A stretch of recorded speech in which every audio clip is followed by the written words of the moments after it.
pada hari ini saya mengundang Pak Agung Setiawan. Beliau merupakan analis perdagangan Direktorat Kerjasama Pengembangan Ekspor Kementerian Perdagangan. Sebelumnya beliau merupakan Kepala Indonesian Trade Promotion Center atau ini. Dan beliau merupakan lulusan dari Universitas Gadjah Mada dengan jurusan Magister Ketenagakerjaan pada tahun 2014. Dan analis merupakan moderator webinar pada hari ini dengan narasumber yaitu Pak Ardian Prawira Yuda dan Ibu Kasara.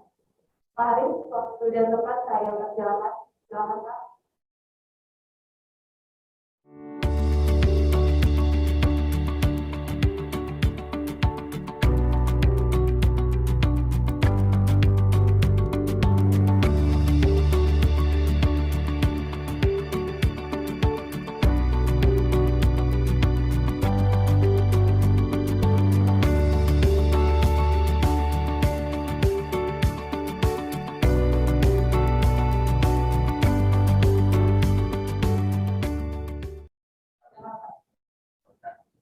Assalamualaikum warahmatullahi wabarakatuh. Selamat pagi, salam sejahtera bagi kita semua dan punya salam ekspor. Nah, pada pagi hari ini saya diberi tugas untuk menjadi moderator pada acara bincang santai mungkin kita sesi talk show saja dengan dua narasumber kita. Jadi narasumber kita hari ini ada dua dan beliau-beliaunya ini akan berbicara mengenai e-commerce atau peluang e-commerce di pasar global yang sekarang sudah menjadi tren satu cara yang paling tepat dan yang utama untuk melakukan perdagangan di luar atau di pasar global. Nah, mungkin sedikit kami sampaikan mengenai siapa yang akan menjadi narasumber di acara sesi bincang santai kita pada pagi hari ini. Yang pertama nanti kita akan mendengarkan pemaparan dari Mbak Indi Desara. Mbak Indi ini merupakan pegawai dari Kementerian Perdagangan selaku analis pengembangan data sertifikasi Direktorat Standarisasi dan Pengendalian Mutu Ditjen PKTN. Mbak Indi ini, silakan Mbak Indi. Mbak Indi nanti di tengah. Nah, Mbak Indi ini kemarin kira-kira 2 bulan yang lalu ya kalau nggak salah ya, selaku research assistant dari program yang kita lakukan bersama Rise Plus. Jadi bersama Rise Plus ini apa? Rise Plus ini adalah organisasi di bawah program atau dukungan dari Uni Eropa. Jadi Uni Eropa pun merasa bahwa akan tren e-commerce global itu sangat besar dan melakukan kajian dengan Kementerian Perdagangan. Salah satunya yaitu temanya ini adalah tentang global e-commerce. Nah, Mbak Indi ini juga pernah bekerja di perusahaan e-commerce global tentunya ini dengan Lazada e-logistik di divisi warehouse dan transportation yang sebelumnya juga bekerja di PT Nissan Motor Indonesia. Nanti mungkin bisa bercerita lebih lanjut mengenai apa yang dilakukan di perusahaan sebelumnya. Nah, jadi Mbak Indi juga mengikuti beberapa pelatihan seperti ISO 9001, ISO 37001 dan menempuh pendidikan S2 di Universitas UI, double degree di Taiwan. Nah, S1-nya di Fakultas Kimia ITB. Nah, itu profil dari Mbak Indi. Selanjutnya mungkin sekalian kita panel nih, langsung dengan perwakilan dari Gurita, Mas Yuda. Nah, silakan Mas Yuda. Jadi Mas Yuda ini Ardian Prawira Yuda ya. Ini beliau menjabat selaku Chief Commercial Officer di Gurita.com. Tadi sudah dilihat profil mengenai Gurita.com. Nanti akan dijelaskan lebih lanjut oleh Mas Yuda yang merupakan CCO dari Gurita.com. Sebelumnya ini Mas Yuda juga selaku Chief Commercial Officer di Gudang-impor.com. Nah, ini menarik nih. Jadi Mas Yuda ini sudah tobat bahasanya. Dari sebelumnya impor, sekarang kita dorong untuk melakukan ekspor. Dan Mas Yuda ini juga lulusan dari Universitas Indonesia di jurusan elektro. Nanti mungkin Mas Yuda bisa menceritakan apa yang dilakukan sekarang dengan Gurita dan kenapa nih bisa bertobat mungkin bahasanya ya dari sebelumnya di gudang impor, tapi sekarang bersama dengan kami, bersama kita semua, kita mendorong untuk melakukan ekspor. Itu mungkin pengantar dari saya. Sekarang kita mungkin bisa mendengarkan lebih dulu dari sisi teorinya nih. Sisi teorinya seperti apa dari Mbak Indi. Nanti mungkin kita bisa lanjut di sisi prakteknya ke Mas Yuda. Silakan Mbak Indi. Assalamualaikum warahmatullahi wabarakatuh. Selamat pagi, salam sejahtera untuk kita semua. Selamat pagi untuk para hadirin yang hadir di sini dan selamat pagi untuk para hadirin yang hadir melalui aplikasi meeting. Terima kasih kepada direktur yang menyampaikan kepada saya hari ini mewakili rekan-rekan saya. Dijelaskan singkat oleh Pak Haris. Saya mewakili rekan-rekan tim saya yang terdiri dari 5 orang, salah satunya dari Rice, yaitu Poldeker, dan 4 orang lainnya termasuk saya, pegawai dari Kementerian Perdagangan, dan kami berempat ini berasal dari Direktorat Jenderal yang berbeda-beda. Mungkin kalau Direktorat kami ini bahwa Direktorat Jenderal Pengembangan Ekspor Nasional, saya dari Direktorat Jenderal Perlindungan Konsumen dan Tertib Niaga. Jadi mungkin di sini saya membawa background dari sisi perlindungan konsumen produk yang akan diekspor. Nah, di sini materi yang saya coba untuk sharing, saya mungkin bilangnya sharing ya, karena mungkin ada masukan dari para hadirin atau mungkin bisa nanti tanya jawabnya akan menambah input insight di materi ini sangat saya appreciate seperti itu. Jadi di sini saya akan memaparkan mengenai studi dari peluang dan potensi yang ditawarkan oleh e-commerce secara global untuk para UMKM di Indonesia. Jadi ini step yang pertama ya. Jadi tim kami melakukan studi. Ini nanti ini mungkin kalau memang ada yang bertanya secara langsung biar kita lebih interaktif, nanti kita bisa angkat ya beberapa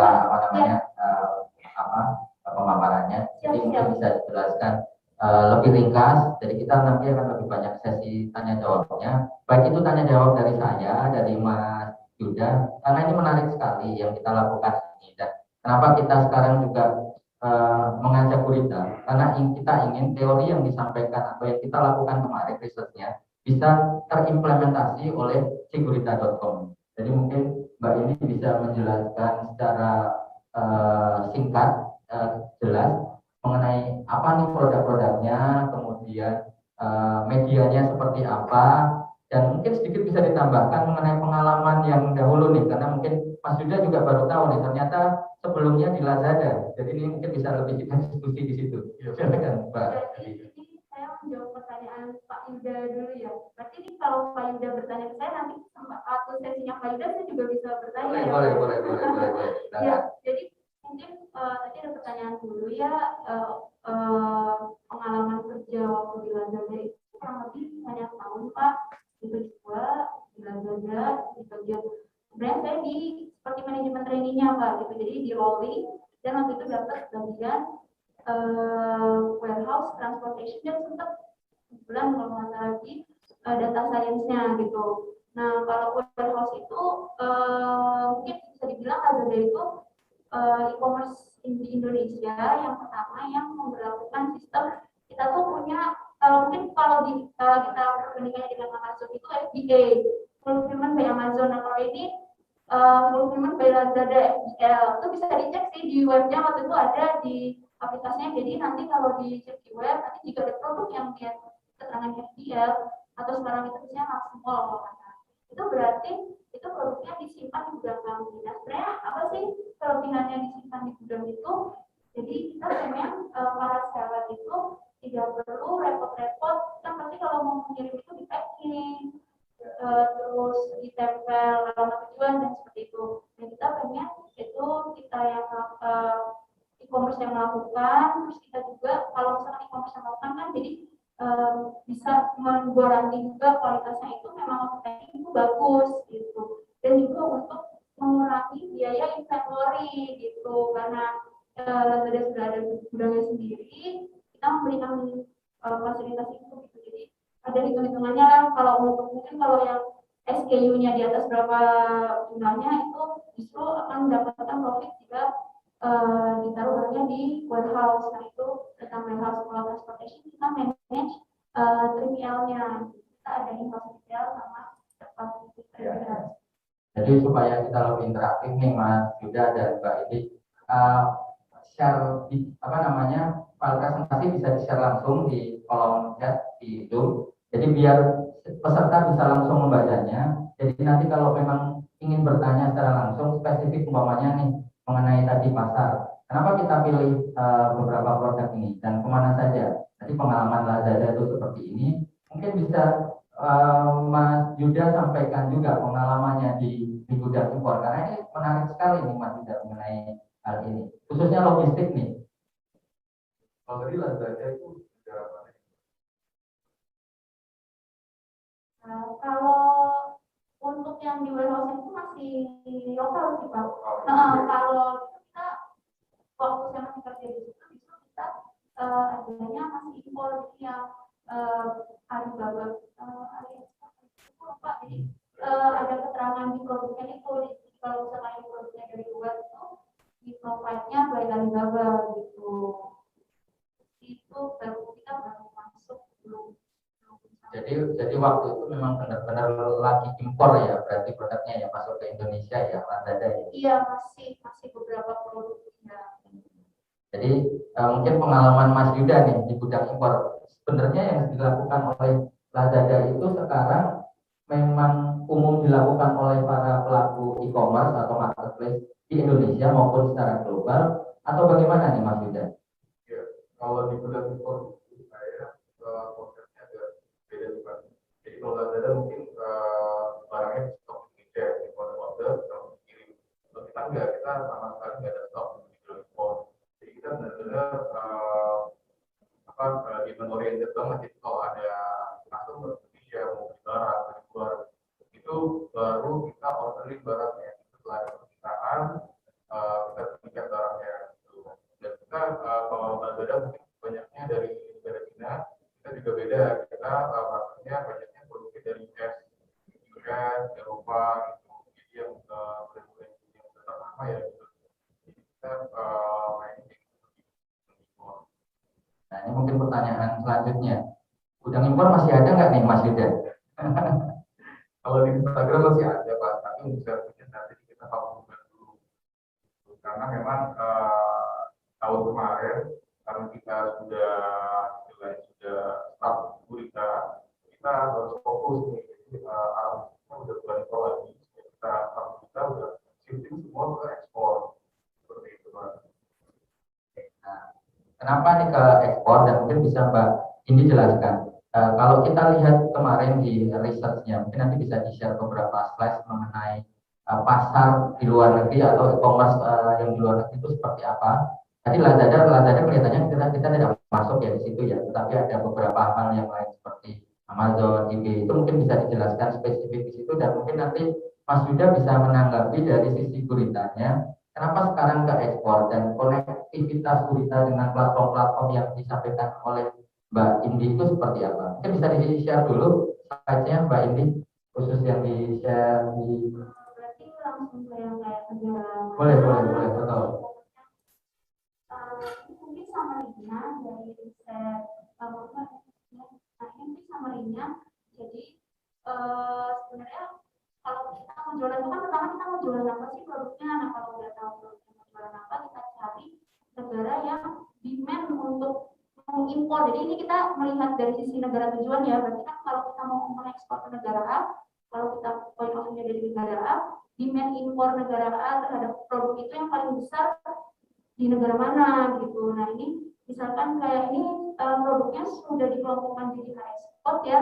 Kalau yang misalkan yang paling atas Cina itu dia untuk produk pangan untuk high export 08 dan 09, terus ada yang 64, terus ada handicraft dan ada aparel 62. Oh enggak ada aparel, cuma 3 itu.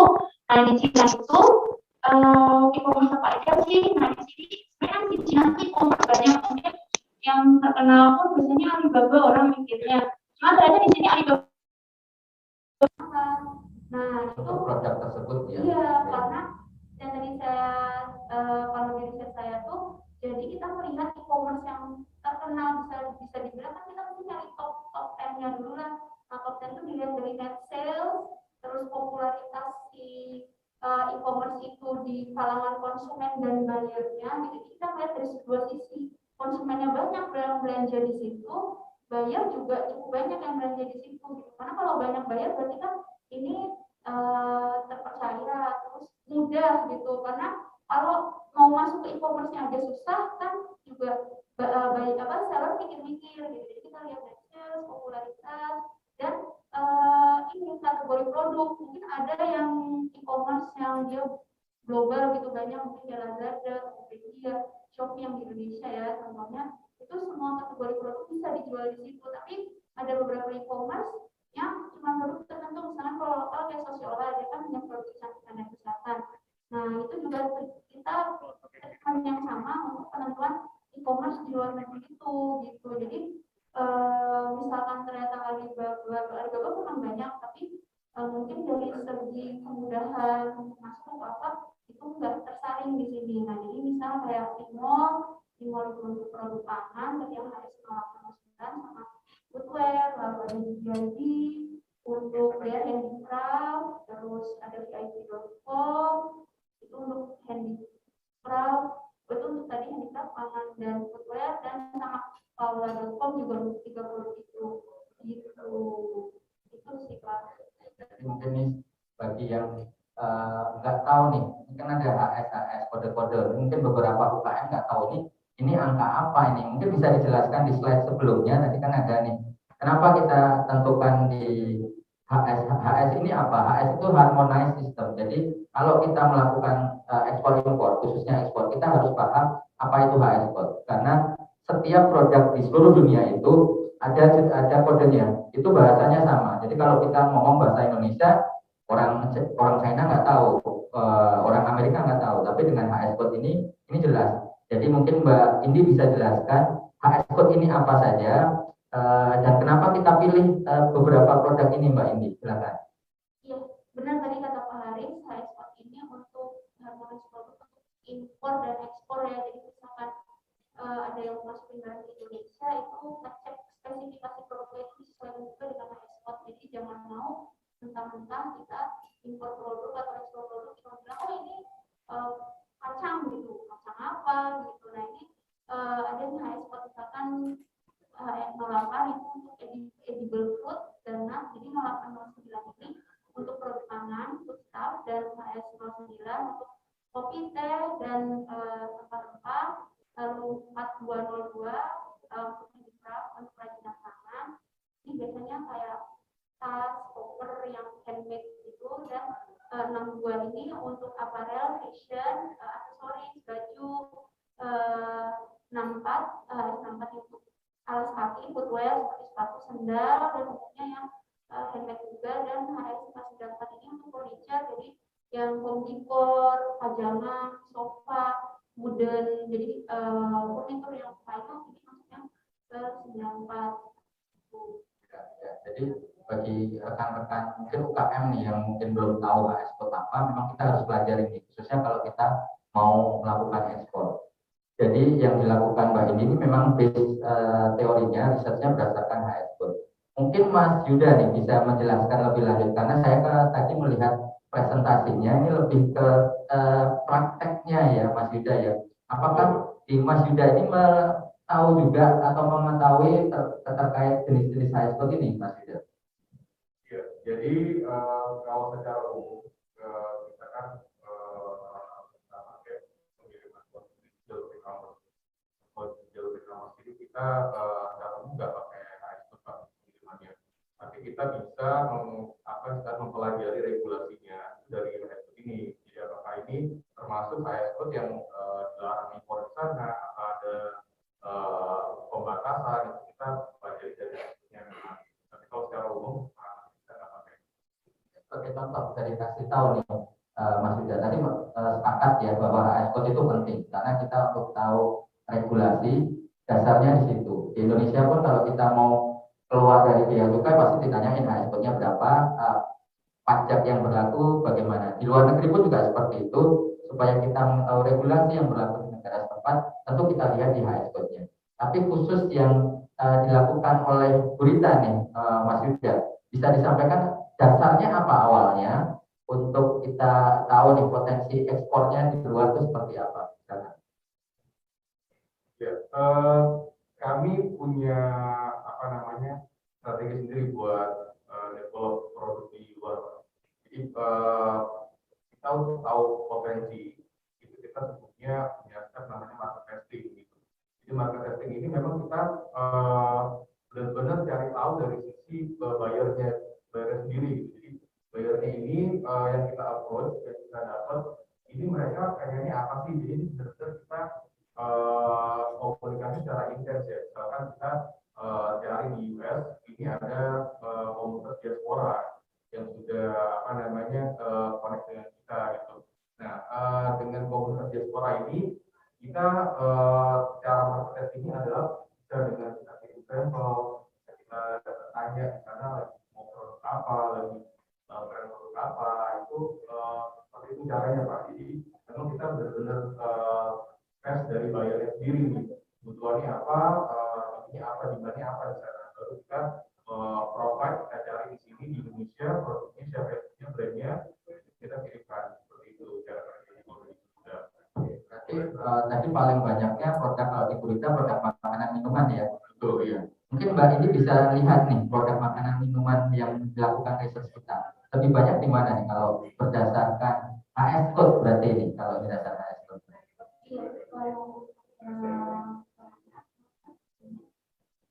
Dan mungkin ini perlu kita ketahui bersama, mungkin kita sudah tahu bahwa produk makanan dan minuman kalau kita bicara UKM mungkin 80% itu ya makanan dan minuman begitu. Nah ini kalau berdasarkan data tadi itu paling banyak kemana nih Mbak? Kalau dari data untuk ekspor yang terus spice atau normal itu ke Cina, terus Belanda sama United Emirat Arab sih Pak. Itu roll sama sama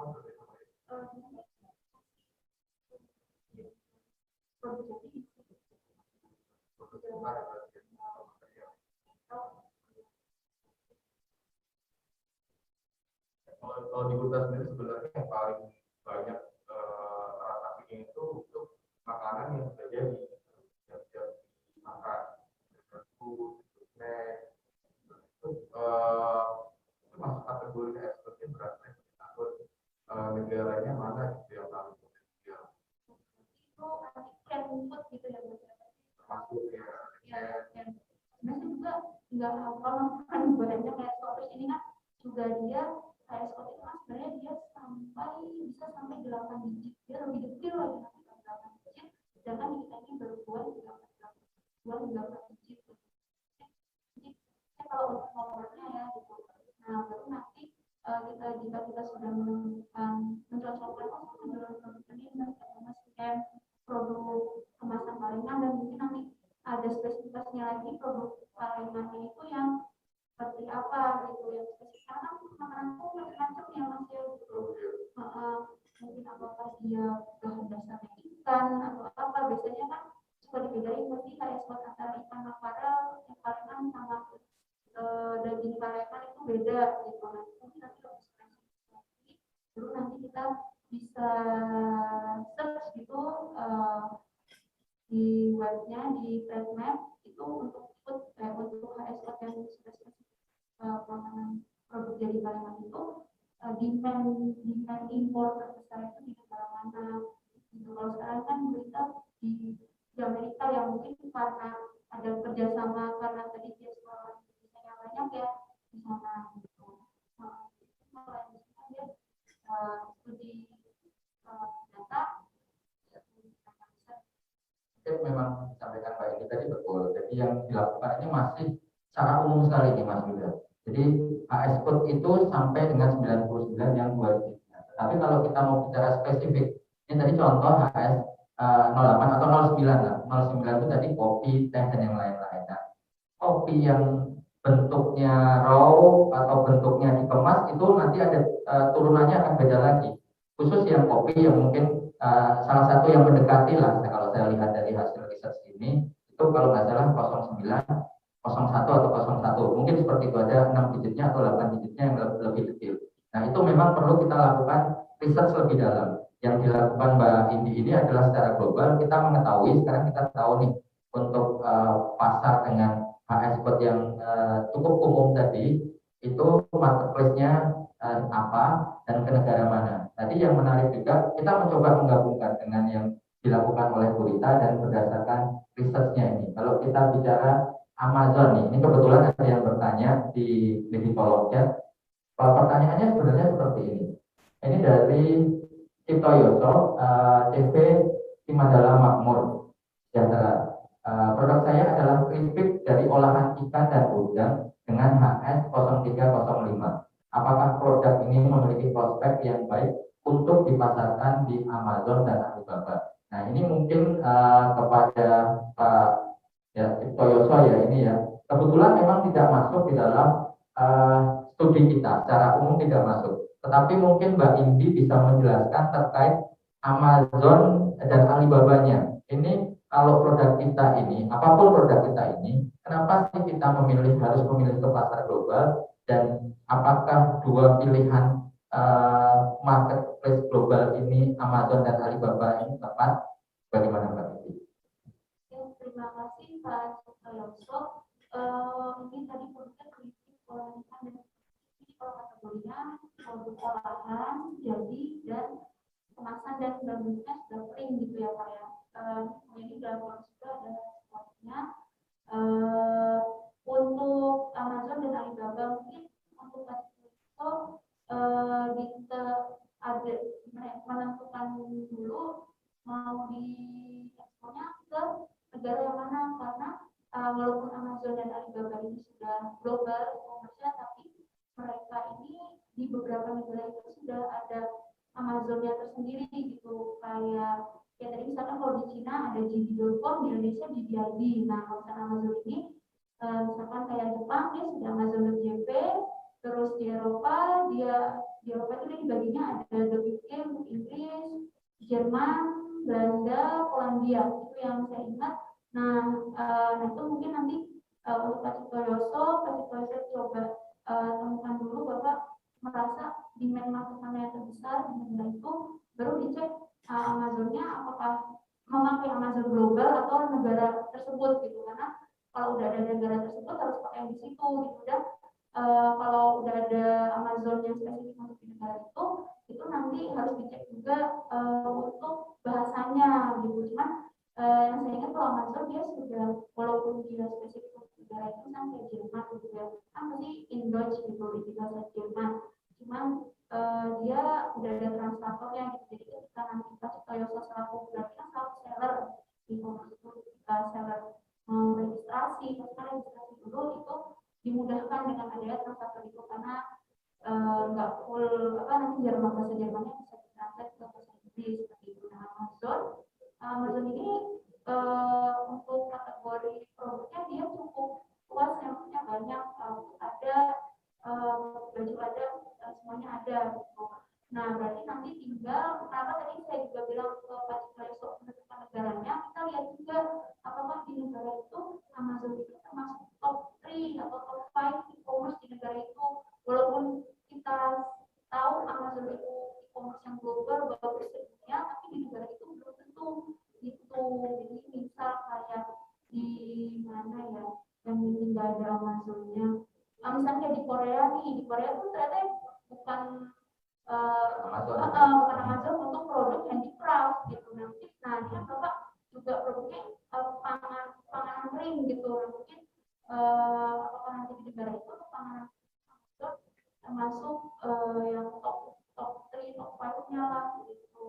Itu sih Pak saran dari saya. Itu nanti treatmentnya juga sama Alibaba, cuma menurut hasil riset kami, kita baca-baca, Alibaba umumnya masih di Asia sih yang menguasai gitu. Kalau sudah ke Eropa itu umumnya eBay, Amazon, atau justru e-commerce di negaranya itu sendiri. Yang sekarang di Polandia itu ada Allegro, terus ada misalkan di Belanda ada Bol.com, terus ada Zalando juga negara Polandia juga, tapi produknya tidak masuk ke list yang 5 tadi. Nah itu ntar dicek lagi sama kita kan ada Tokopedia yang lokal, yang interlokalnya Shopee sama Lazada.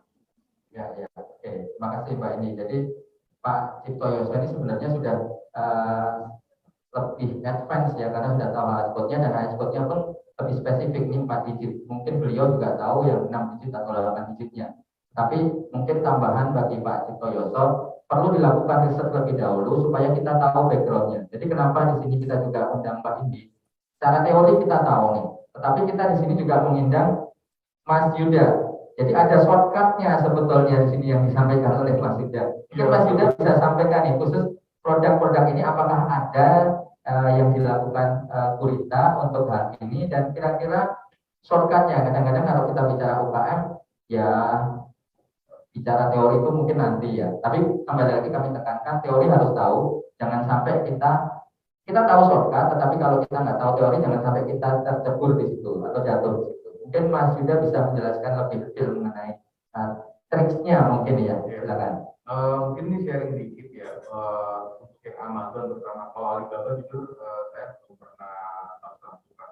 Nah, untuk Amazon ini khususnya US, ini sebenarnya ada cara gampangnya untuk cek prospeknya bagus atau enggak, produknya ini bakal laku atau enggak. Itu banyak sekali aplikasi semacam analisa buat kegiatannya Amazon. Itu ada gratis, ada yang bayar, yang gratis banyak banget. Yang saya pakai ini salah satunya adalah ANZ Code namanya. Yang bisa dijelaskan lagi nih Mas Yuda, atau ada di presentasinya? Kebetulan nggak ada. Oke. Tapi saya bisa cerita sedikit. Jadi di tools ini, di interpretasi aplikasi ini, kita bisa tahu produk ini lakunya berapa banyak gitu, terus sellernya berapa banyak dijual, dan harganya berapa dijualnya gitu. Nah, misalkan ini kerupuk ikan, kita bisa pakai tools ini, kita search aja di situ fish crackers gitu misalkan ya kan. Di situ akan muncul semua seller yang jual fish crackers beserta performance-nya dia gitu. Apakah produk ini memang pembeliannya banyak, terus juga harganya berapa. Nah, itu sebenarnya bisa jadi apa ya, bisa jadi riset awal mungkin ya, sekaligus cek pricing-nya juga gitu. Jadi misalkan harga kerupuk yang Bapak Cipto ini di sini 50.000, tapi harus tahu juga biaya kirimnya. Jadi 50.000 ini ditambah biaya kirim sampai juga misalkan itu, jadi harga jual di sana berapa nih yang pas gitu. Nah ini kita bisa compare langsung dengan kompetitor melalui itu, apakah harganya masih masuk atau enggak gitu. Ternyata kalau di sana harganya 50.000 sudah harga jual sana gitu kan, berarti kan harganya nggak masuk gitu kan. Nah, kita bisa riset awal seperti itu. Nah ini juga penting juga, jadi untuk bisa riset harga market ini juga kita harus tahu mengenai kompetitor, terus juga harus tahu juga biaya kirim gitu. Jadi dengan kita punya biaya kirim yang murah, itu otomatis harga jual produknya juga lebih gitu. Itu sih. Ya. Jadi kadang-kadang kita kelupaan nih komponen harga logistik. Kita tahu harga kita umpamanya tadi 50.000, kita nggak ngitung harga jualnya berapa. Apalagi kadang-kadang kalau kita bicara UKM, bicaranya itu belum kontainer base, tapi masih retail. Nah, retail itu tentu logistik menjadi suatu hal yang paling utama. Kadang-kadang biaya kirim bisa lebih tinggi dibandingkan harga produknya. Nah, ini mungkin Mas Yuda bisa sampaikan. Kalau itu betul seperti itu, solusinya seperti apa sih Mas Yuda? Iya, kalau misalkan sudah kesana sini gitu, kita nggak ketemu solusi pengiriman yang murah gitu ya. Ini bisa kita pakai cara-cara banyak sebenarnya caranya. Yang pertama itu bisa kita jualnya dalam bundling ya. Jadi bundling minimum berapa produk penjualannya. Itu otomatis kalau dia sekali kirim itu dalam jumlah yang agak besar, otomatis harga per produknya biaya kirimnya jadi lebih murah gitu kan. Itu satu bundling. Terus yang kedua yang kita sering gunakan juga itu biasanya kita pakai kerjasama dengan komunitas luar negeri gitu. Jadi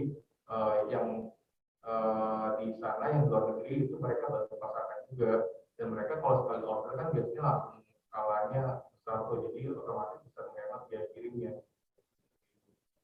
Jadi salah satu kuncinya memang di volume ya berarti ya. Betul. Mbak, ini ada masukan terkait mungkin juga pengalaman ke waktu itu lah di Lazada. Apakah memang seperti itu? Justru tadi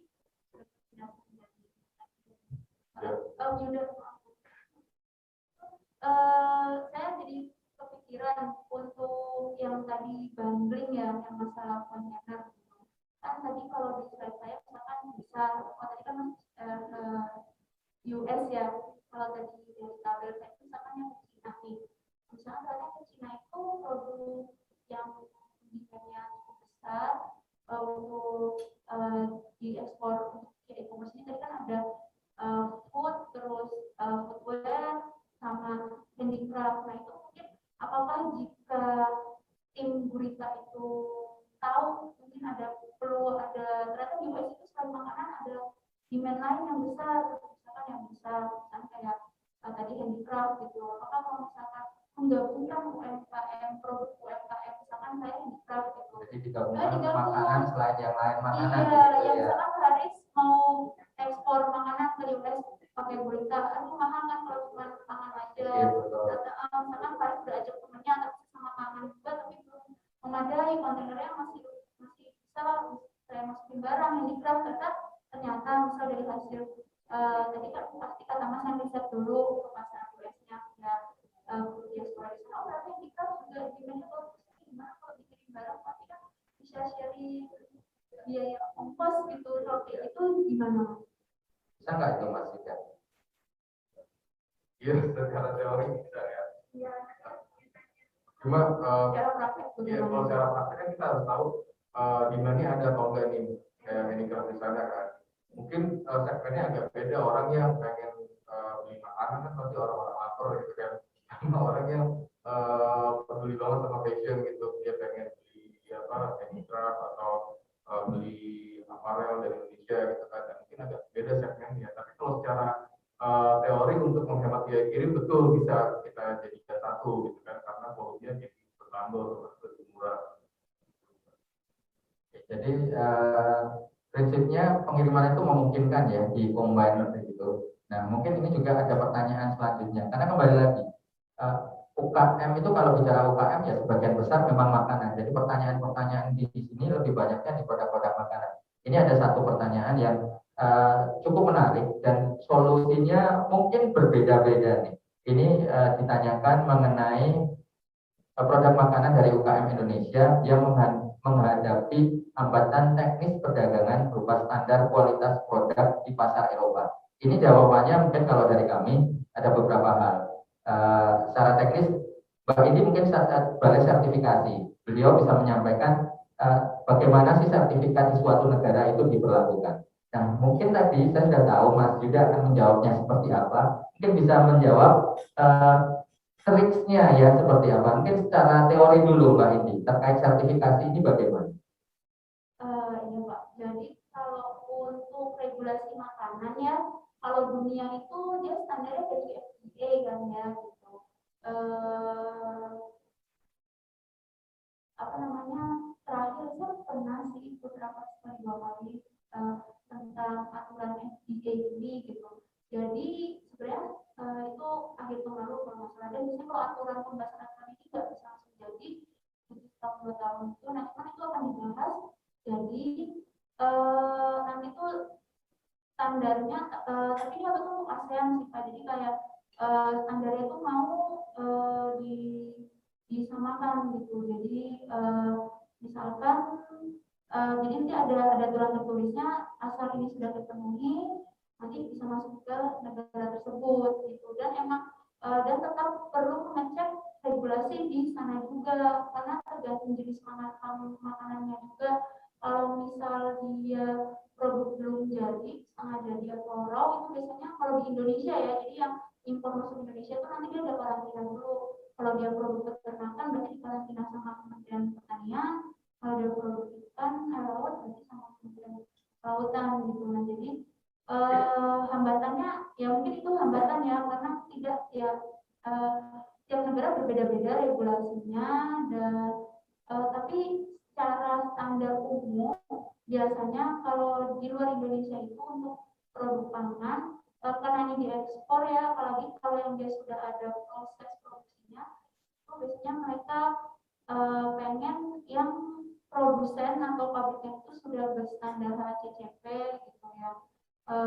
Kalau di Indonesia ada juga SNI ISO 22000 untuk keamanan pangan, jadi mereka melihat keamanan mutu dari segi fasilitas dan produknya. Jadi kalau misalkan fasilitasnya sudah tersertifikasi, prosesnya juga bagus sesuai standar mutu, otomatis kan produknya juga sudah memenuhi itu secara global. Cuma nanti setiap negara ada detailnya itu, dan ini untuk Eropa saya belum pernah riset langsung sih, jadi saya belum berani bilang Eropa harus seperti ini gitu. Cuma secara umum kalau mau ekspor biasanya apalagi produk yang diolah itu tadi dari segi standar pabrik yang mungkin sedikit disampaikan kalau produk makanan itu kan pasti berhubungannya dengan sesuatu yang dikonsumsi oleh manusia.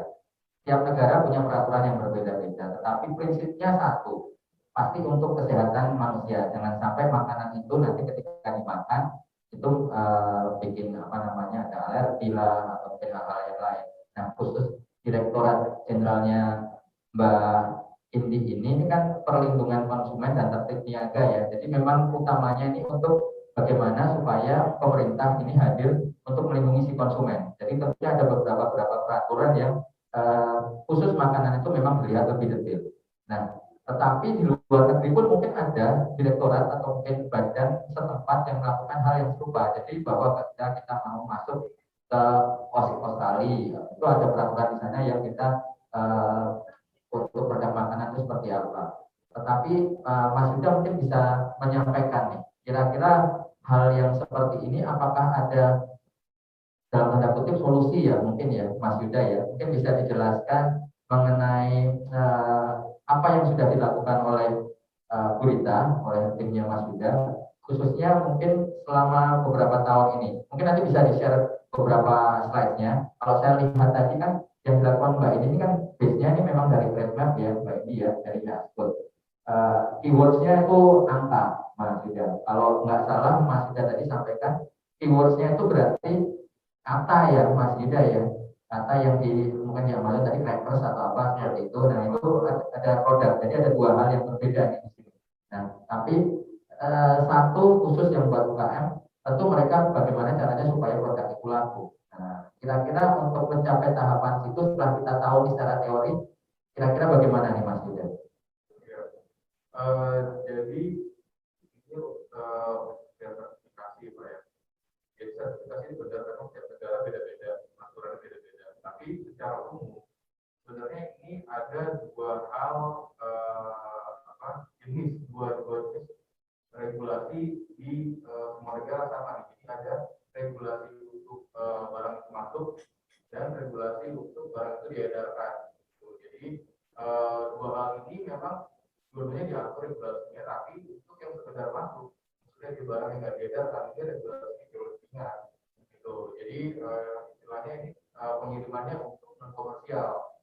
Jadi barang sampai sana langsung diproduksi sama orang yang nggak dijual lagi, dengan non komersial. Kalau yang dia sampai negara tujuan diedarkan lagi, namanya komersial shipment. Gitu. Nah ini regulasi dua hal ini yang tak dilakukan kita adalah lebih banyaknya menggunakan non-komersial shipment. Gitu. Ada regulasi memang ada dokumen-dokumen itu seperti FDA, World US itu ada, tapi beda FDA-nya untuk masuk dan untuk edar. Nah di sini berita yang berita adalah membantu untuk yang non komersial itu. Jadi regulasi yang sifatnya lebih ringan kita bantu. Jadi kita juga punya FDA license juga bisa masukin produk regular tapi non komersial. Juga kalau ke negara lain biasanya dokumen yang dibutuhkan juga nggak sulit sih, misalkan ada ATP gitu. Mungkin agak lebih dekat sama Yuda, kurang dekat aja. Jadi ada beberapa yang dari Zoom kurang jelas. Ya karena yang disampaikan Mas Yuda ini menarik nih. Mungkin sambil ada presentasi yang di-share Mbak Osa sudah disampaikan.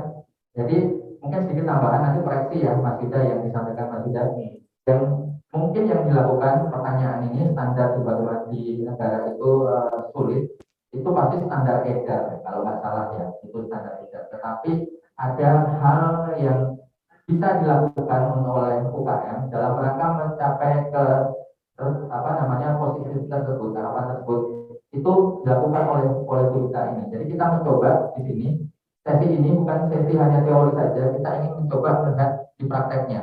Mungkin Mas Yuda bisa sampaikan mengenai tahapan-tahapan yang dilakukan oleh gurita ini bagaimana, termasuk cara atau mungkin trik bahasanya apa ya benar atau enggak ya mensiasati kondisi atau mungkin kendala sertifikasi ini gitu Mas. Ya betul. Jadi memang yang jadi momok UMKM kita adalah regulasi untuk izin edar karena memang susah banget. Dan itu kita untuk pengembangan produk di luar negeri kita lakukan ada 3 step yang di-share di presentasi. Jadi pertama market testing, yang kedua small business, dan ketiga large ready. Gitu. Memang cita-cita kita adalah barang Indonesia atau produk UMKM ini banyak terjual langsung kan, itu dalam skala besar. Tapi kita nggak bisa langsung mulai dalam skala besar. Gitu. Jadi kalau gurita strategi kita mulai dari kecil. Kita lakukan market testing dulu. Kita caranya adalah kita jual produknya melalui e-commerce, marketplace, sosial media, gitu ya. Kita adresnya individu-individu. Jadi mereka jadi penekanannya memang melalui platform digital ya. Kalau salah satunya ya. Digital betul Pak. Jadi kita adresnya individu-individu yang mereka beli atau untuk konsumsi pribadi.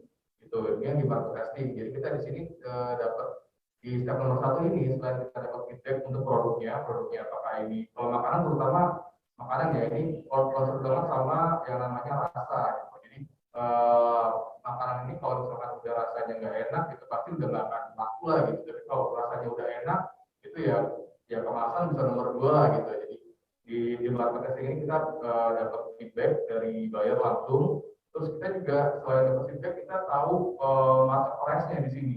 Jadi kita set harga segitu untuk retail di sana masuk atau enggak nih, diserap atau enggak gitu. Kalau enggak mungkin kemahalan gitu. Kita bisa cek lagi kompetitor apakah ada barang semisal yang lebih murah gitu. Jadi kita bisa adjust kualitasnya, kita bisa adjust harganya. Jadi kita bisa batasi di step nomor 1 ini. Nah kalau kita udah siap produknya, kita udah yakin harganya cocok, produknya bagus, kita biasanya small business. Next stepnya di poin nomor 2 ini. Kita di sini langsung cari biasanya reseller atau agent di luar negeri yang memang kalau kita saat ini banyak kan adalah diaspora yang sebagai agentnya.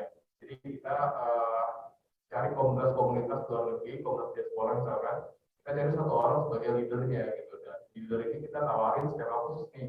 So, yang tadi misalkan di poin nomor 1 kita punya produk keripik lah ya, keripik kita jual satu bungkusnya $10. Nah di poin nomor 2 ini kita bisa tawarkan dia keripik dengan harga $6 gitu misalkan nih gue jual ke lo $6 nih lo bisa jual lagi dari $10 kan lo untung $4 ya gitu. Jadi kalau kita udah tahu market price enaknya gitu jadi kita bisa langsung punya skema khusus. Nah tapi $6 ini harus ada minimum kuantitinya gitu biar sekali kirim juga lebih murah dan dia udah punya komitmen lah sama kita gitu. Ini yang kita lakukan di poin nomor 2 small business. Jadi mereka biasanya ordernya secara kolektif di komunitas itu. Nah kalau 1 dan 2 sudah berjalan artinya produk ini sudah kelihatan demand-nya ada, marketnya ada, baru kita ke step yang berikutnya yang terakhir large trading. Kita cari importer atau distributor di sana yang mau mengedarkan barangnya di sana. Ini baru tahapan yang edar. Nah, yang di poin 1 dan nomor 2 ini memang regulasinya lebih ringan daripada nomor 3. Jadi yang 1 dan 2 yang Gurita saat ini bisa bantu untuk dokumen-dokumennya, untuk izinnya, Gurita bisa bantu. Tapi kalau sudah step yang ketiga ini harus pemilik brandnya sendiri atau importer di sana ini harus provide sendiri dokumennya gitu. Mereka harus bikin izin edarnya gitu. Terus kalau misalkan di Indonesia pabriknya harus disurvei segala macam ini jauh lebih ribet gitu. Makanya di sini kalau kita mau mulai produk baru keluar harusnya dari step 1 dulu nih. Kita kan nggak perlu dokumen yang kita bisa mulai dari skala kecil dulu, kita tahu marketnya dulu. Gitu, Pak. Ya, makasih Mas sudah insight-nya. Jadi mungkin juga ini pengetahuan baru ya buat kita ya Mbak Indi ya. Jadi yang dilakukan ini sebetulnya salah satu solusi. Yang disampaikan ini tadi tetapi tetap tidak melanggar aturan karena memang tadi ada aturannya, memang ada dua ya Mas Yuda ya penekanannya ya. Kalau kita mau sampai ke last trading, ini mungkin yang tadi ditanyakan terkait sertifikasi itu pasti. Contohnya produk luar yang masuk di Indonesia itu pasti harus terdaftar di BPOM-nya Indonesia, halalnya Indonesia dan yang lain-lain. Sama seperti kalau produk kita mau diedarkan di negara mereka, negara setempat, tentu harus menyesuaikan dengan BPOM-nya mereka, atau mungkin kalau memang ada halalnya mereka juga. Tetapi dalam rangka mencapai tahapan tersebut, ini tadi yang menarik ada tahap 1 dan tahap 2 yang mungkin dalam artian tidak butuh sertifikasi ya, atau sertifikasi yang tidak seribet di nomor 3. Semudah apa sih Mas Yuda dan kira-kira sudah seberapa banyak nih yang dilakukan? Ya, jadi mudah apa tergantung negaranya Pak. Jadi memang negara ada yang jadi tetap ada negara-negaranya ya. Tergantung dari jenis produknya juga yang dikirim. Kalau dia makanan apa dia mengandung daging atau enggak, itu setiap negara beda-beda gitu. Dan ini memang kita comply dengan aturan yang ada gitu. Jadi kalau kita misalkan produk yang memang benar-benar di situ dilarang, kita nggak akan kirim gitu. Jadi kita memang pelajari betul regulasinya. Kalau itu bisa dan tidak dilarang, kita pasti akan kirim gitu. Kita jual ke negaranya. Kalau sekarang, kalau traction Pak ya alhamdulillah sampai dengan bulan ini kita kan kita baru start September lalu. Jadi kurang lebih 1 tahun lah Pak ya. Tahun ini kita sudah totalnya kurang lebih lah Indonesia makanan terutama ya yang kita kirim ke luar negeri. Dan 20 ton itu kira-kira kalau bungkus berapa bungkus tuh Mas juga tuh? Ya, ini kita bisa kira-kira aja ya Pak ya. Nah, supaya kita ada gambaran ya, khususnya untuk UKM. Ada berapa ribu UKM mungkin yang bisa terbantukan dengan yang dilakukan, atau berapa brand bahasanya di berita? Kita hitungnya berapa piece itemnya gitu. Kita 350.000 produk yang kita kirim, nilainya mungkin 35 miliar rupiah. Nilai produknya ya. Nilai produk itu. Jadi kepada ini para UKM nih yang sedang melihat sesi ini, jadi yang dilakukan Gurita dan timnya ini adalah salah satu bentuk solusi untuk menuju tahapan yang ketiga tadi, yang last trading, yang memang secara aturan memang kita harus menyesuaikan. Tetapi di tahapan pertama, kedua, itu kita bisa mencoba mengirimkan produk kita. Tentunya kita harus tahu bayarnya dulu ya, berarti yaitu ya Mas Bida ya. Nah itu mungkin bisa dimulai tadi dengan yang dilakukan oleh Mbak Indi, ketahuan nih kira-kira nanti negaranya di mana, produknya apa. Nah kita baru harus tahu nih bayarnya siapa, itu yang paling mudah dan paling cepat memang diaspora. Mungkin sharing pengalaman saja, ketika saya ditugaskan di Australia memang kami ditugaskan hanya 3 tahun, dan kalau kita bicara perdagangan luar negeri itu kata kuncinya sebenarnya trust atau kepercayaan, dan untuk membuat bayar kita percaya itu butuh waktu sebetulnya. Waktu 3 tahun itu mungkin ketika itu baru kita kenal dengan mereka, tiba-tiba kita orang lain ganti, belum tentu siapa pengganti kita itu dibayarnya merasa nyaman dengan kita. Nah itu makanya butuh waktu. Tetapi dengan adanya diaspora, secara bahasa kita sudah kenal dengan mereka, secara rasa, bicara rasa tadi mereka juga sudah tahu apa yang kita jual contohnya. Bahkan mereka malah sudah minta, mungkin Mas Yuda juga bisa sampaikan, bisa share ke kita nih produk-produk apa yang mungkin nggak terpikirkan oleh kita, ternyata bisa terkirimkan oleh Gurita karena itu diminta oleh teman-teman diaspora kita di sana, Mas Yuda.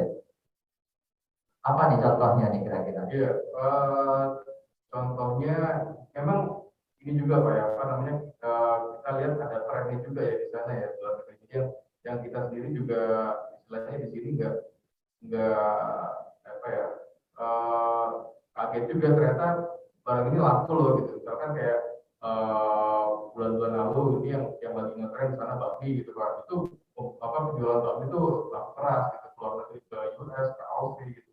Dan kalau bulan-bulan sekarang ini ternyata ini apa namanya mooncake, kue bulan itu juga lagi laris dijual. Itu memang kita apa ya, kita emang rutin komunikasi juga gitu, lagi mau apa nih, terus lagi mau beli apa gitu. Nah ini ternyata ada trennya, dan mereka memang kalau udah tren di sana, udah viral di sana, pembeliannya bisa fantastis Pak gitu. Nah, cara mengetahui trennya bagaimana nih, Mas? Ya, kalau tadi kita kan secara trade map ya, secara HS code ya, itu pasti tren itu bukan berdasarkan HS code nih, Mas. Nah itu kira-kira kita tahunya bagaimana? Ya, tren ini juga sebenarnya bisa kita bentuk juga Pak. Gitu. Jadi keywordnya itu. Jadi kita nggak hanya jualan terus kita tunggu lalu enggak. Jadi emang kita harus usaha juga mengenalkan produknya. Gitu. Jadi misalkan apa namanya penjualan bakmi lagi turun nih, kita langsung offer banyak, mau ini enggak, mau itu enggak, gitu. Nanti biar market yang pilih gitu. Ternyata dari sekian produk yang kita tawarin, ini mereka pilih ini, pilih salah satu ini gitu. Banyak sih cara-cara yang bisa kita pakai. Jadi kita bisa kirim sampel banyak jenisnya, sampelnya ada kue, ada apa namanya, ada dagingan. Gitu. Nanti biar mereka yang pilih sendiri nih, dia mau repeat order yang mana gitu. Salah satu caranya juga. Jadi memang kita juga harus aktif ya. Salah satunya tadi dengan sosial media, mungkin salah satunya mana juga. Sosial media pasti Pak, ya, digital marketing itu penting juga. Nah ini mungkin Mbak Indi sebenarnya jadi penasaran nih. Jadi terus terang Mbak Indi belum kenal dengan Gurita. Saya kebetulan sudah cukup lama tahu Gurita dan tahu cara membantu UKM itu seperti apa. Nah ini mungkin sedikit berbeda dengan apa yang dilakukan tiap hari oleh Mbak Indi, khususnya terkait sertifikasi dan juga kita bicara pelindungan konsumen. Mungkin Mbak Indi ada yang mau ditanyakan ke Mas Yuda. Ya tadi dari yang disampaikan Mas Yuda, kalau untuk yang tren itu saya dapat tanya gini sih, kan sempat bakmi terus mooncake. Sebenarnya mooncake itu kan kayak opor ayam waktu lebaran, tapi mooncake itu adalah kue khas waktu festival Mid Autumn gitu, dan biasanya festival Mid Autumn ini hanya untuk Asia. Pengalaman di Taiwan kali ya. Iya, Pak, mooncake itu enak Pak, cuma di Indonesia mahal. Nah waktu itu di Taiwan bagaimana tuh? Ya karena lagi di sana saya beli mooncake-nya yang khas buatan sana. Ya cuman kan yang dan saya pelajari juga karena tadi Mas Yuda sempat bilang mooncake, jadi itu umumnya untuk Asia dan terutama Asia Timur gitu kan ya. Berarti kalau kayak gitu, kalau ketika penjualan mooncake itu naik, berarti targetnya untuk orang Indonesia dan orang Asia yang tinggal di US dan Aussie saja, atau emang orang lokal sana juga jadi suka mooncake atau penasaran sama mooncake atau gimana? Karena kalau saya pikir kalau kita ekspor tapi targetnya untuk orang-orang Indonesia lagi itu kan ya sayang aja kalau bisa ya targetnya untuk orang lokal sana juga. Iya, memang kita pengennya produk Indonesia diproduksi sama semua orang, nggak hanya orang Indonesia aja ya, tapi di secara juga. Tapi kita ngomongin strategi, pasti kita kan masuk melalui cara yang paling gampang dulu nih. Tadi Pak Arief sudah mention kalau produk Indonesia ini memang paling gampang adalah menggunakan diaspora cara masuknya. Tuh, jadi nanti biar diaspora di sana juga bisa apa ya, bisa jadi agen untuk menjual produk Indonesia lagi ke teman-temannya, atau kita bisa bilang diaspora gitu ya, udah punya ikatan lah sama dia. Jadi untuk menawarkan produk ke orang di sana memang lebih bisa lebih cepat juga melalui diasporanya langsung gitu. Jadi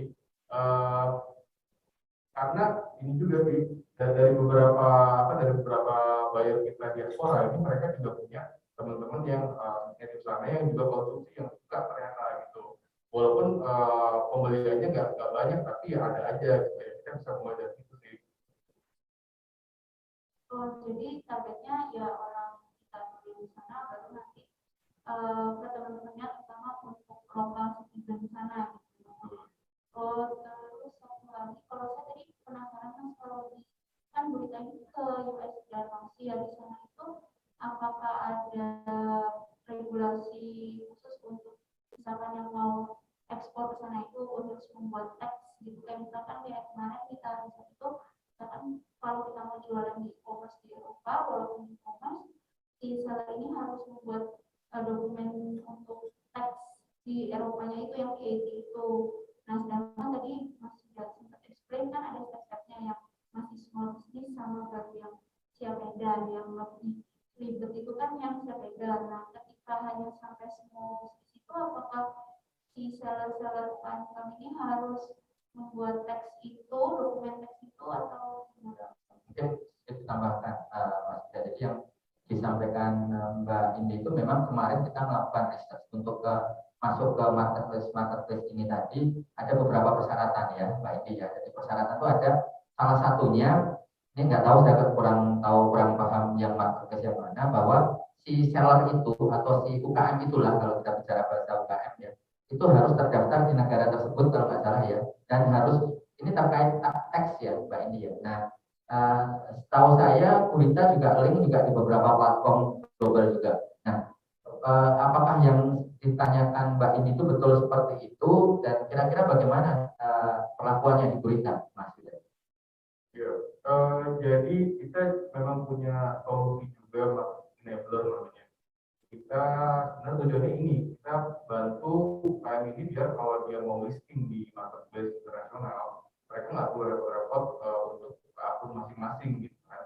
Karena ya kalau udah buka juga belum tentu barangnya laku kan, tapi kalau misalkan buka perlu dokumen ini itu, nah ini salah satu apa namanya. Jadi memang betul ya ada dokumen-dokumen yang diperlukan ya Mas. Ada, iya, itu beda-beda tiap negara. Kalau yang kita hadapin ini yang pernah kita lakukan dalam Amazon dan eBay yang US ini ada, tapi nggak sampai bikin VAT di negara tujuan gitu. Nah ini ya itu salah satu yang kita coba bantu dengan buat marketing ini. Jadi kalau misalkan ada kebutuhan registrasi, dokumen segala macam, ini biar Gurita aja yang akan provide gitu. Jadi nanti tinggal PM-nya join ke Gurita, jadi listingnya atas akunnya Gurita. Seperti itu salah satu yang kita bantu. Jadi yang terdaftar Gurita ya, saya bilang seperti itu ya. Oke. Ini mungkin dari teman-teman di Zoom yang ingin bertanya secara langsung silakan bisa tulis di kolom chat lagi, atau kalau ingin bertanya secara langsung silakan raise hand, nanti kita berkesempatan untuk bertanya kepada Mbak Indi dan Mas Yuda. Mungkin pertanyaan dari saya lagi nih ke Mbak Indi. Kalau kita lihat tadi kan trennya banyak ya untuk marketplace itu tadi ya Mbak Indi ya. Mungkin ada tanggapan ke Mbak Indi, apakah memang betul ini sekarang trennya ke situ, dan kira-kira kalau kita bicara UKM, tips dan trik yang paling tepat itu seperti apa sih perlakuannya, karena kita tahu Pak itu keterbatasannya pun juga banyak, dan kalau kita mau masuk ke marketplace ini tadi Mbak Indi juga sampaikan ada persyaratan-persyaratan yang ternyata harus dipenuhi. Nah kira-kira menurut Mbak Indi sarannya seperti apa? Apakah mungkin contohnya nih onboarding dulu nih di platform lokal, e-commerce lokal, baru ke yang kedua, atau seperti apa Pak Indi sekarang? Ya kalau tren waktu tim kami kemarin riset, karena ini tujuannya ekspor, kita lihat tren di luar negeri ya Pak ya. Nah itu mayoritas kan kita negara ada yang kita negara itu ada yang di Cina, di Eropa gitu. Kita lihat semua Asia di Eropa, emang beberapa negara di dunia ini semenjak pandemi itu, sebenarnya sebelum pandemi yang bisa bilang sudah ada e-commerce kan, semenjak pandemi ini memang trennya naik gitu. Dan di Indonesia pun kita bicara data pasar, lihat di media cetak atau media maya itu memang tren pembelian via e-commerce ini naik gitu ya, karena orang yang biasanya window shopping di mall atau di toko-toko offline store, ini window shoppingnya di e-commerce gitu. Nah ini mungkin bisa nyambung ke pertanyaan Pak Haris untuk tips and triknya, karena sekarang itu orang beralih window shoppingnya di e-commerce, mungkin untuk para UKM yang mau join, misalkan ternyata sekarang itu belum join e-commerce sama sekali, mungkin bisa dicoba dulu join e-commerce lokal, karena biar tahu pace-nya gitu, gimana gimana sih kalau join e-commerce tuh penjualannya gimana, kayak habitnya, kayak kebiasaannya itu seperti apa gitu. Karena pasti kan beda ketika berjualan di offline store sama di e-commerce gitu. Itu satu, berarti benar itu saran Haris juga, jadi coba dulu kalau di lokal itu belum, lokal dulu gitu. Lalu yang tadi saya bilang window shoppingnya sekarang beralih ke e-commerce, berarti mungkin salah satu tips and triknya bagaimana membuat katalog produk di e-commerce, di toko online di e-commerce-nya itu tuh menarik gitu, penjelasannya menarik, singkat, padat, jelas, tapi menarik apa ya, kalau yang sekarang tuh kayak clickbait gitu, tapi clickbaitnya jangan yang bohong banget gitu, jangan sampai kayak lain today ya gitu. Terus habis itu mungkin nanti fotonya juga dibuat menarik gitu kan, sekarang juga sudah banyak tutorial singkat gimana memfoto produk yang bagus gitu. Dan katalog itu juga kalau yang pernah saya baca itu bikin gimana orang itu trust gitu. Jadi boleh kita promosi marketing, tapi jangan sampai ketika sudah membeli barangnya trust si pembeli itu hilang, nggak mau beli lagi. Itu sih.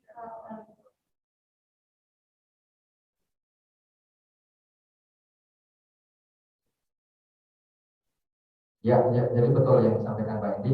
Salah satu kata kuncinya adalah trust. Apalagi kalau kita bicara marketplace itu caranya berbeda dengan yang offline ya. Nanti Mas Yuda bisa menjelaskan lebih lanjut. Bahkan di marketplace itu ada yang namanya rating nih.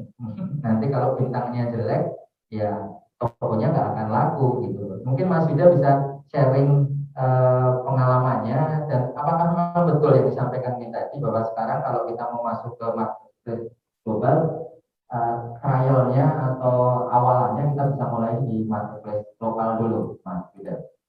Ya memang harus mulai dari marketplace lokal, karena memang kurang lebih ininya sama ya, basicnya sama ya, orang kerja online. Kalau memang dia belum pernah sama sekali online, ya dia harus bikin marketplace lokal dulu. Kalau di marketplace lokal dia udah tahu nih cara mainnya, udah biasa, cara packingnya, cara kirimnya, cara dia ordernya, itu untuk ke marketplace global nggak akan sulit gitu. Itu sih. Terus memang juga harus kita optimasi juga untuk cara-cara ngelisting produk, bagaimana cara untuk kita bisa berkompetitif biarnya, biar bisa convertnya optimal, itu juga mungkin sesi ada nggak ya mau jelasin itu?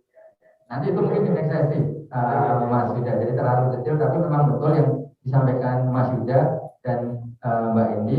Kita coba dulu di yang lokal dulu, bahasanya itu jadi hero ya di lokal dulu. Setelah itu baru kita bisa kirim ke pasar global. Nah ini mungkin karena waktu juga sudah hampir habis. Kita hari ini hari Jumat, nanti kita bulan harus siap-siap untuk sholat Jumat.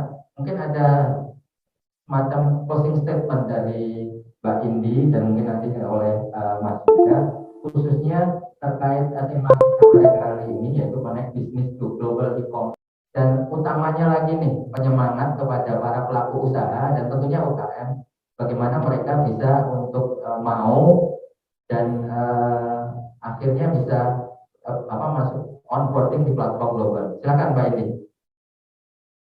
Penyemangat ya Pak ya. Kalau penyemangat ya dimulai dari diri kita sendiri dulu, terus mungkin jangan takut, karena tadi saran kita berdua juga, saran dari kami itu dari lokal dulu, sebenarnya nggak ada salahnya mulai dari lokal, mungkin ketika SKU-nya juga belum banyak, nggak apa-apa gitu, dan risknya karena lokal juga lebih rendah gitu. Jadi dan lokal pun e-commerce-nya, platform e-commerce marketplace-nya pun sudah cukup banyak. Jadi untuk bapak-bapak dan ibu UKM mungkin bisa di list, di set gitu dari yang lokal itu mana yang mungkin praktis gitu, karena kan mungkin penyemangat berarti mungkin yang masih ragu-ragu, takut, belum, jadi belum coba nih masuk ke e-commerce gitu. Nah itu jadi mungkin untuk mengatasi ketakutan dan keraguan itu dicarilah yang platform yang mungkin risknya paling kecil. Nah mungkin misalnya risk itu orang melihatnya dari harga, biaya, mungkin nanti bisa dicek dari apakah registrasi atau ketika listing itu free atau enggak. Nah itu bisa dimulai dari situ. Jadi ya carilah yang bisa menggunakan resource seminim mungkin, tapi nanti bapak-bapak ibu UKM bisa mendapatkan profit yang sebesar-besarnya gitu. Jadi istilahnya yang mengoptimalkan apa yang kita punya untuk mendapatkan optimum profit juga sih dari saya. Terima kasih. Ya, mungkin melanjutkan ya. Jadi tadi kan kalau misalkan belum pernah apa namanya transaksi online, caranya adalah buka marketplace lokal. Nah ini menyambung sebenarnya kalau sudah apa namanya sudah sukses di nasional di Indonesia di lokal, ini memang nggak perlu takut untuk melangkah ke global. Ini kalau dari kami biasanya ketemu 3 problem utama kalau dia mau global, tapi biasanya mentok karena 3 hal ini nih. Pertama, cara menjualnya dia nggak tahu. Terus yang kedua, ongkos kirimnya mahal. 3, regulasi itu. Nah, 3 ini jadi momok nih biasanya. Jadi karena 3 ini biasanya nggak jadi, kan udah lokal aja, nyaman di lokal gitu. Nah, padahal di sini berita yang kita usahakan untuk bantu 3-3-nya ini, untuk 3-3-nya ini gitu. Untuk menjual produk kita ada marketing enabler, kita juga bisa bantu untuk connect dengan apa namanya komunitas di sana, diaspora gitu, dan banyak lagi sih. Terus internal shipping ini juga kita punya tarif pengiriman yang sangat friendly lah gitu. Terus regulasi segala macam kita juga bantu untuk yang tadi yang komersial shippingnya kita bisa bantu gitu. Jadi ya intinya sih sebenarnya jalan itu ada, dan ini udah sesulit apa namanya yang dibayangkan lah. Jadi cuma apa namanya 3 hal ini, dan ini kalau misalkan bagi teman-teman UKM yang masih ada terkendala di 3 ini bisa discuss langsung ke kami gitu kalau misalkan apa namanya perlu discuss. Jadi mungkin sedikit mau wrap up apa yang disampaikan oleh Mbak Indi dan oleh Mas Yuda. Jadi memang betul yang penting niatnya ya, pertama ya kali ini ya, niatnya bahwa kita harus bisa atau mau nggak mau memang harus global sekarang. Karena dunia ini kan sekarang sudah terbuka, perdagangan sudah bebas. Kalau kita hanya main di lokal saja, tentu mungkin nanti di 5 tahun ke depan bahkan kita jualan di lokal saja susah, karena dengan adanya keterbukaan barang-barang dengan mudah masuk ke Indonesia. Nah, yang dilakukan tadi Mbak Indi sudah sampaikan, yang penting kita coba dulu dengan effort yang seminimal mungkin. Ya, salah satunya cara dengan masuk ke platform di lokal dulu. Setelah itu baru kita tahu, karena behaviornya pun sama antara lokal dengan global, khususnya di marketplace. Dan mungkin kalau kita bicara tadi gurita, solusi dari gurita, tadi ada beberapa hal, baik itu dari peraturan ya, Mas Yuda ya, sama lagi shipment itu bisa dibantu oleh gurita. Dan intinya memang satu, bahwa kita memang harus yakin dan bisa untuk melakukan penjualan di pasar global. Mungkin itu dari saya, kurang lebihnya kami mohon maaf apabila ada kekurangan, dan tentunya sekali lagi kami dari Direktorat Kerjasama Pengembangan Ekspor, Ditjen Pengembangan Ekspor Nasional mendorong kepada pelaku usaha seluruhnya, baik itu UKM maupun non UKM, untuk melakukan ekspor. Karena seperti tadi kami sampaikan bahwa ekspor itu menjadi keharusan, dan ekspor itu juga menjadi salah satu solusi untuk meningkatkan taraf kehidupan kita semua. Sekali lagi kami ucapkan terima kasih. Mohon maaf apabila ada kekurangan. Assalamualaikum warahmatullahi wabarakatuh. Salam